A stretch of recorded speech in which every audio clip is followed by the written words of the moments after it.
ठीक है, तुम ज्ञानी हो या अज्ञानी हो?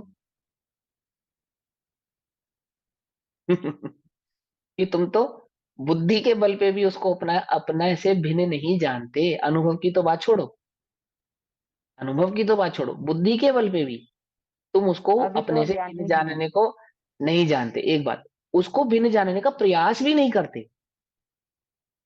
प्रयास भी नहीं करते। क्या कहा, कुछ बात समझे? हम बहुत पुरुषार्थी हैं, बहुत पुरुषार्थ करते हैं। क्या पुरुषार्थ करते हैं आप?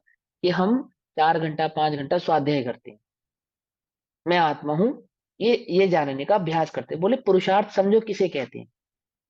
किसे कहते हैं पुरुषार्थ? कि आप कर्म और नो कर्म की प्रवृत्ति, यानी कर्म और नो कर्म के भाव को, परिणाम को अपने से भिन्न जानने का प्रयास करते हो क्या? यदि नहीं करते तो ज्ञानी नहीं हो। क्योंकि ज्ञानी कौन है? जो कर्म और कर्म की प्रवृत्ति को, परिणमन को अपने से भिन्न जानते, अपने से भिन्न जानते। तो भिन्न जानते हैं, जो जानते हैं भिन्न, उनका तो प्रयास सफल हो गया, उनका प्रयास तो सफल हो गया। और जो अभी अपने से भिन्न नहीं जानते हैं, उन्हें क्या चाहिए? कि वे प्रयास करें। क्या प्रयास करें? अपने से भिन्न जानने का प्रयास करें, है ना? तो अनुभव के तल पर प्रयास करें और बुद्धि के तल पर प्रयास करें। तो क्या बुद्धि के स्तर पर तुम कर्म नो कर्म को अपने से भिन्न जानने का प्रयास करते हो? बोलो। इतने सारे मौके मिलते हैं सारे दिन में तुम्हें अपने से भिन्न जानने के। देते ना। प्रकृति तो तुम्हें हर 1 घंटे में, हर 15 मिनट में, हर 10 मिनट में एक एक एग्जाम लेगी तुम्हारा, कि तुमने कितना भिन्न जाना, तुमने कितना भिन्न जाना। मैंने एक जगह कहा कि कर्म का उदय क्या है, पाप का उदय क्या है? पाप का उदय सिर्फ आपका एग्जाम है ना, एक प्रकार का आपका रूटीन चेकअप है। रूटीन चेकअप, जैसे रूटीन चेकअप कराने जाते हैं हम डॉक्टर के पास, तो क्या चेकअप कराते हैं रूटीन चेकअप में?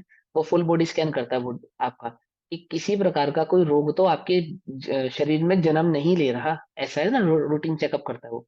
उसमें बीपी चेक करता है आपका, शुगर टेस्ट टेस्ट करता है, थायराइड आदि चेक करता है, और ये सब चीजें चेक करता है आपकी। और वो कहता है कि हाँ आप ठीक है, ऐसी कोई बात नहीं है।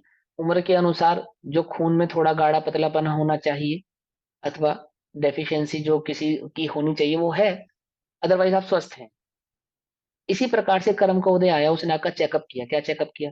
कि तुमने कर्म नो कर्म को अपने से कितना भिन्न जाना, जरा देख तो ले। जो तुमने स्वाध्याय किया है उसका स्वास्थ्य कैसा है? क्या? जो तुम्हारा स्वाध्याय है ना, उसका स्वास्थ्य कैसा है, कैसे मालूम चलेगा? यदि तुम्हारी प्रवृत्ति कर्म और नो कर्म की ओर झुकी हुई है, तो तुम्हारा स्वास्थ्य बिगड़ा हुआ है, खराब है तुम्हारा स्वास्थ्य, इसका सुधार करो। बोले क्या? कि तुम्हारे शरीर में बीपी बढ़ा हुआ है, शुगर बढ़ी हुई है ना, कोलेस्ट्रॉल बढ़ा हुआ है, बैड कोलेस्ट्रॉल बढ़ा हुआ है, तो तुम्हारा स्वास्थ्य कैसा है? वे खराब है, सुधार करो। क्या सुधार करें? प्रिकॉशंस। क्या प्रिकॉशंस?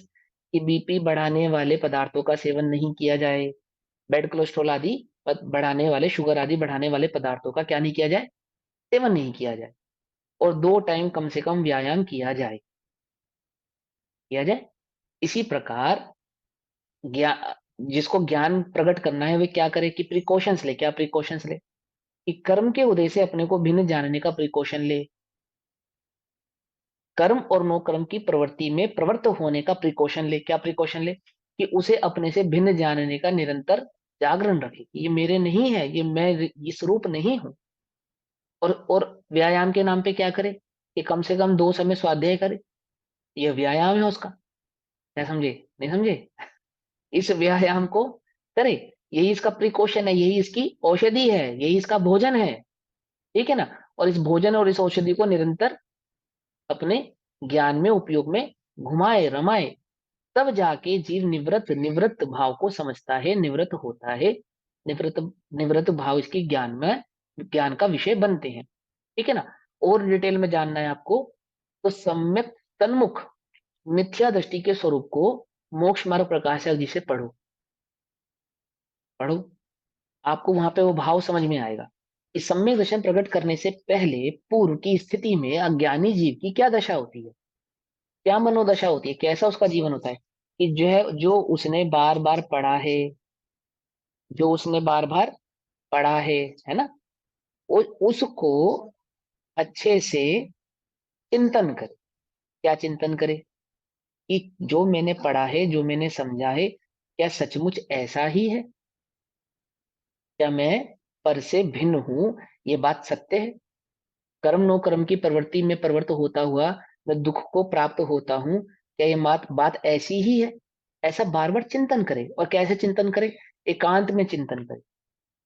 एकांतिक, समझे? अभी हम ग्रुप में बैठे हैं, ग्रुप में बैठ के स्वाध्याय कर रहे हैं ना?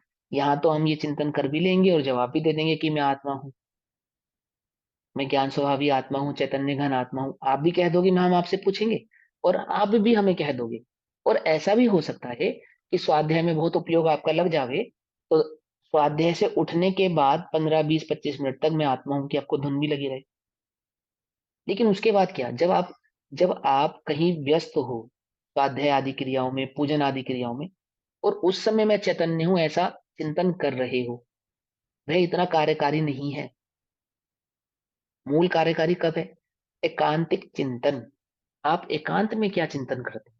जब आपके आसपास कोई नहीं होता, जब आप किसी से चर्चा नहीं कर रहे होते, जब आप स्वाध्याय भी नहीं कर रहे होते, तो उस समय आपका जो चिंतन है, अंतर में जो आपका थॉट है, वो क्या उठता है? क्या आपको विचार आता है? वो जो आपका एकांतिक विचार है, वह जो आपका एकांतिक चिंतन है, वह आपके भीतर की रुचि को प्रदर्शित करता है, दर्शाता है।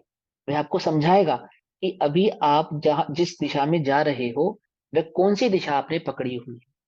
यदि एकांत में भी आपको पुण्य ही अच्छा लगता है, यदि एकांत में ही आपको उदय आदि का ही ख्याल आता है, तो अभी आप कर्म और नो कर्म में प्रवृत्ति कर रहे हैं। और यदि आपको एकांत में मैं ज्ञान स्वभावी आत्मा हूं ऐसा ही चिंतन चलता है, पर आदि पदार्थों से मैं भिन्न हूं ऐसा ही भाव आता है, तब जाके मानना कि आपने कुछ दिशा अपनी सही पकड़ी है, उस दिशा की ओर आपने सही आरूढ़ हुए। भाव